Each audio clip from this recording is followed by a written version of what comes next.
Yo ya estoy con ganas de saber de qué se trata esto, ¿eh? Pues yo ya veo acá en la grilla y ya quiero saber qué es lo que vas a contar sobre esto. Sobre absenta, decís vos. Sobre esta bebida, exactamente. Bueno, es una bebida, es una bebida alcohólica a base de ajenjo y anís fundamentalmente. Pero ¿sabes qué graduación alcohólica tiene? Entre 50 y 89 grados. Fíjate que si la latita de cerveza tiene un 4%, porque la vez pasada lo miré de casualidad y sé que el whisky tiene un 12%, esta querida absenta tiene entre el 50 y el 89%. Por eso yo explicaba que alguna vez fue prohibida. ¿Pero por qué? Resulta que, si bien en el año 1700 la receta es de unos monjes, un convento, unas monjas, hacían una bebida, un brebaje a base de ajenjo para tratar catarros y demás cosas, una persona muy ingeniosa se las arregló para ponerse en contacto con ellas, la destiló y a partir de ahí se supone que nació el ajenjo o la absenta, mejor dicho, en su forma que la conocemos ahora. Pero algunas voces también dicen que los que pagaban el royalty para de las destilerías le daban la plata al convento, así que es más o menos como los bolsos que ya sabemos. Bueno, pero la cosa que en el siglo XIX, finales del siglo XIX, Belle Époque, París, o sea, Francia estaba, como todos los países de Europa, la revolución industrial, el apogeo de la ciencia y demás. Era todo una fiesta, como dijo Hemingway un poco más adelante. Y a finales del siglo XIX se la veía en todos los bares y cabarets de París. Era probablemente el licor más famoso de Europa y era distintivo del mundo artístico, que lo consumía en grandes cantidades porque buscaban en la ebriedad la inspiración. 89 grados, 74, ponele 75 y te hago un promedio. Bueno, pero los artistas parisinos se reunían para beber la absenta en una especie de ritual, ¿no? Porque eso tenía de característico, que era como el mate ahora, ¿viste? Que era la rueda de gente que se juntaba a beberla. Y tenían su ritual que era servir un tercio de copa de absenta en el fondito del vaso, se ponía una cuchara plana especial arriba que apoyara con unos agujeritos y encima un terrón de azúcar. Entonces se dejaba pasar, proveniente de unos grandes samovar que se ponían en el centro con agua helada y todos los grifos o cañitos o como fuera el modelo, para que fueran cayendo delicadamente las gotas de agua helada sobre el azúcar, caía en el vaso y se iba formando por la combinación de ese alcohol, el azúcar y el agua, una mezcla que el agua le daba ciertos grumos al ajenjo, el alcohol se volvía color verde pastel y de esa manera se llenaban los otros 2/3 de la copa. El resultado era un líquido medio turbio, oscuro, que se llamaba luge, que significaba mala reputación, esa palabra también en francés, que era la que se ganaban todos los que se alcoholizaban y con los vaos de la absenta. Pero durante muchos años, no te creas que esto era para la bohemia artística y nada más, no. Y cuando yo te digo color verdoso, por eso se le decía el hada verde o el demonio verde, según como lo quieran tomar sus detractores.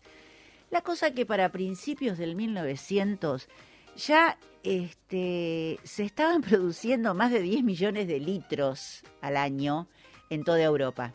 Y en Francia era el mayor consumidor y Suecia también, porque sabes que los países nórdicos les gusta empinar porque Y más así de fuertes. y sí, y Más así de bueno, pero es que hace frío en esos lugares. Pero ¿qué pasaba? Sabemos que Francia es famosa por las uvas y los vinos.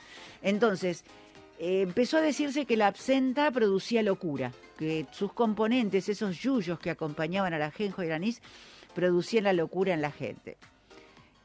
Nada más alejado de la verdad, porque después de muchos años se descubrió que tenía un componente pequeño que era lo que producía realmente los delirios y la locura y las alucinaciones, era la graduación alcohólica. Se emborrachaban total y impunemente. Entonces, por eso le decían el hada verde.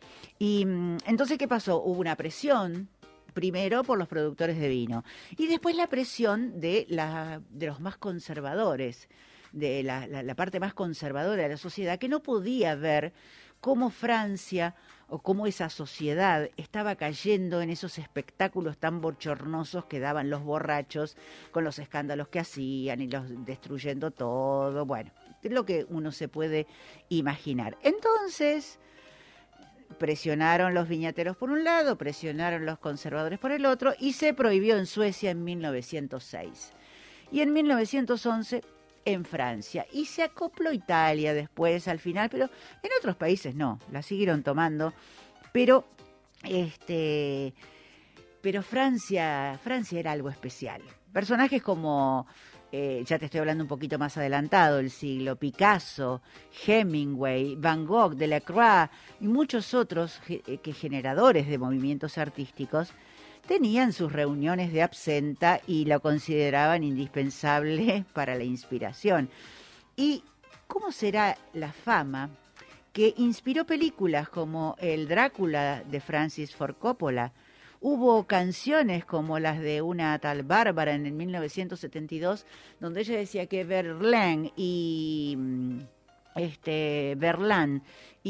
otro Rimbaud, ¿cómo podrían haber compuesto sus versos si no estaban en los vaos de la absenta? Y también hubo pintores como Degas, Picasso y Manet que le dedicaron 3 cuadros. O sea que la absenta estaba, Hemingway decía que era gran bebedor de absenta y no con agua, ¿eh? Había algunos que lo tomaban como chupito, chic, en la copita, y Hemingway fue el que dijo París era una fiesta, y era el que se reunía con Picasso y con Hemingway en Montmartre para sus reuniones de bohemia total. Bueno, la cosa es que después de casi un siglo de prohibición, el hada verde volvió a la legalidad a partir de 2011, hace 10 añitos nada más, ¿eh? Y hoy día nuevamente es una bebida fetiche de muchos, porque hoy día se comercializa, pero ya no está de moda, ya lo sobrepasaron otras bebidas.